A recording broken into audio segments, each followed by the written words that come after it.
It's another Q&A edition of Optimal Health Daily, episode 615, and I'm Dr. Neil, your host of the show. A very happy Friday to you and a very happy Black Friday if you're in the US, and welcome back to another Q&A episode. On all the other weekdays, I narrate blogs for you, kind of like an ongoing audiobook, with permission from the authors, of course. But on Fridays, I like to answer your questions, and I'll let you know how you can send one in at the end of the show. As I always say, I like this to be a show where you can find out the truth. Now, what makes me such an expert, you might ask? Don't get me wrong, I don't claim to know everything, but I do have my doctorate of public health degree with an emphasis in chronic disease prevention and nutrition. I also have my master of public health degree with an emphasis in health promotion and health education.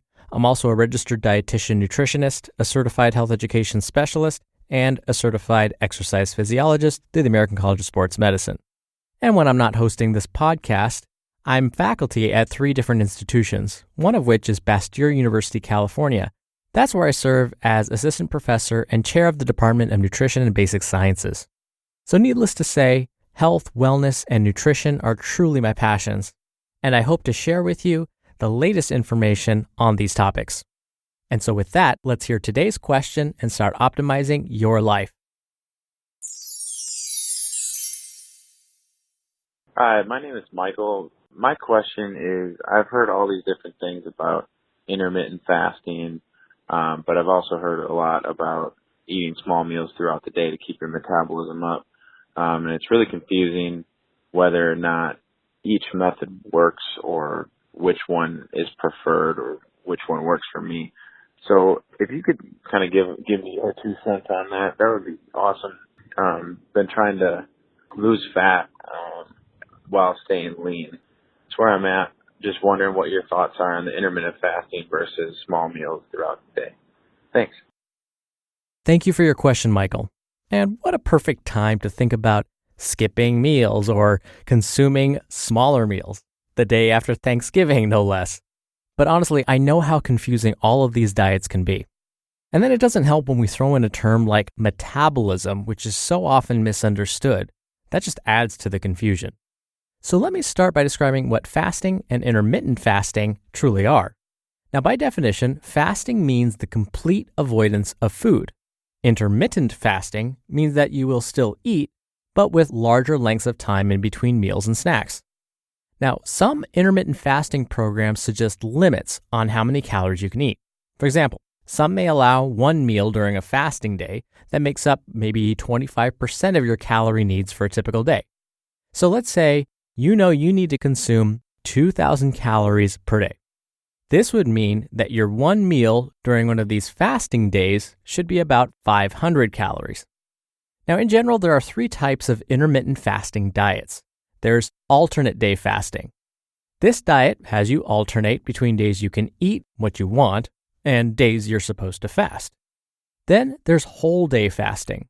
Here you fast 1 to 2 days per week, and on the other days, you can eat anything, anytime. And lastly, there's time-restricted eating. This involves a routine where you only have a certain number of hours to fast and a certain number of hours to eat each day. Okay, so now that you know what intermittent fasting is like, we need to discuss whether it's safe and effective. Now, there are some studies that have found benefits, such as weight loss, reduced body fat, which is what you mentioned, Michael, and lower total cholesterol levels. Sounds great, right? On the other hand, researchers have also found that intermittent fasting may be just as effective as watching what you eat and reducing your daily calories. Oh, and many of the studies I should mention were performed using animals as participants. And we know we behave very differently than, let's say, some lab mice. But let's briefly explain why intermittent fasting may actually help with weight loss and body fat loss and improved what we call lipid profiles or improved blood cholesterol levels. Short-term intermittent fasting may reduce body weight and body fat because by fasting, your body relies more on your fat for energy. This has been shown especially within the first 24 hours of fasting and seems to peak between 18 and 24 hours of starting that fast. Okay, so at this point, the mechanism sounds clear and you may be convinced. These are wonderful benefits, right? However, as always, you must ask yourself, is this pattern of eating right for me? When we look at longer-term studies, Most of the ones I mentioned a second ago were done in the short term, think 1 to 6 months. Researchers are finding that very low-calorie diets do not have better long-term weight loss results when compared to less extreme diets. Also, when they studied these diets, they often use young, otherwise healthy folks. In fact, many participants of these studies were athletes. Since most of us aren't young, super active, healthy athletes, we need to be sure that this eating pattern is right for the rest of us. Plus, there are also some risks for nutrient deficiencies, and there may be some loss of muscle mass, which we never want, and the possibility that you will gain more weight, mostly fat weight, if and when you go back to a typical eating pattern. Okay, so then what about consuming small meals throughout the day instead? As you mentioned, Michael, this concept is based on the idea that by eating more often, we can keep our metabolisms up. Okay, now there's that oh so important concept, metabolism. The word metabolism is referring to the number of calories you burn in a day. So a large portion of the calories you burn every day are due to keeping your organs functioning, just being able to breathe, and powering your brain. A much smaller portion of our metabolism is responsible for mechanically breaking down and absorbing the foods that we eat. So that's where this idea of small meals throughout the day might increase your metabolism came about. But again, this is a very small percentage of the number of calories you burn each day. Digesting and absorbing food basically doesn't burn a whole lot of calories. Plus, when we eat food, we're probably taking in far more calories than we're burning digesting that food. And so if we rely just on eating small, more frequent meals a day to help burn fat, well, since digesting and absorbing that food burns so few calories each day, you may actually end up sabotaging your weight loss and fat burning efforts by using this method. Something else we need to consider is that if this type of eating isn't natural to you, meaning eating small, frequent meals throughout the day, then it's possible you may not feel sated throughout the day.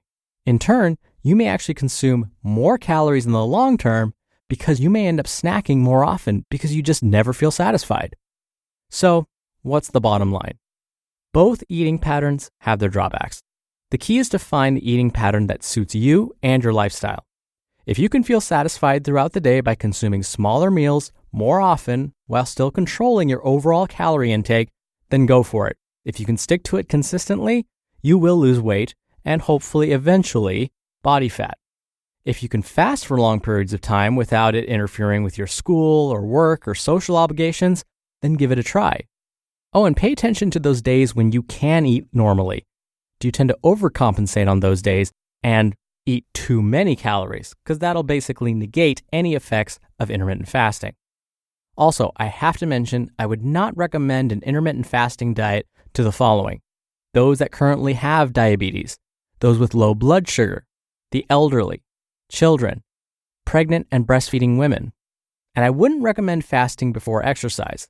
You may end up fainting or worse due to low blood sugar levels, which can make you feel weak and jittery. And definitely don't fast before swimming.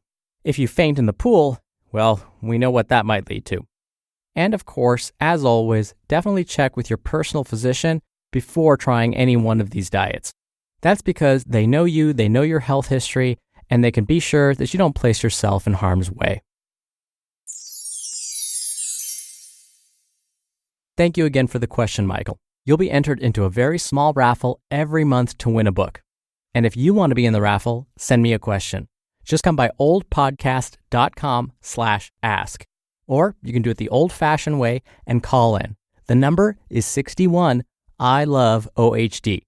Both methods are in this episode's description, which you can find at oldpodcast.com.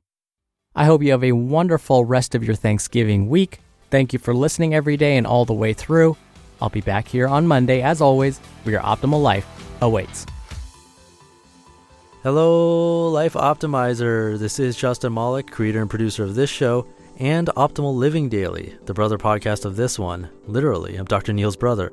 If you like the format of this show, you'll love Optimal Living Daily too, where I also read to you from blogs, but cover other topics like personal development, finance, and minimalism from bloggers like Derek Sivers, The Minimalists, Zen Habits, and many more. So for more amazing content read to you for free, come subscribe to Optimal Living Daily too, and together we'll optimize your life. You You've been listening to Optimal Health Daily. Be sure to hit the subscribe button to stay up to date on each new episode, and head to oldpodcast.com. That's oldpodcast.com for a free gift, as well as more actionable tips and resources to help you maximize your potential. Thanks for joining us, and remember, your optimal life awaits.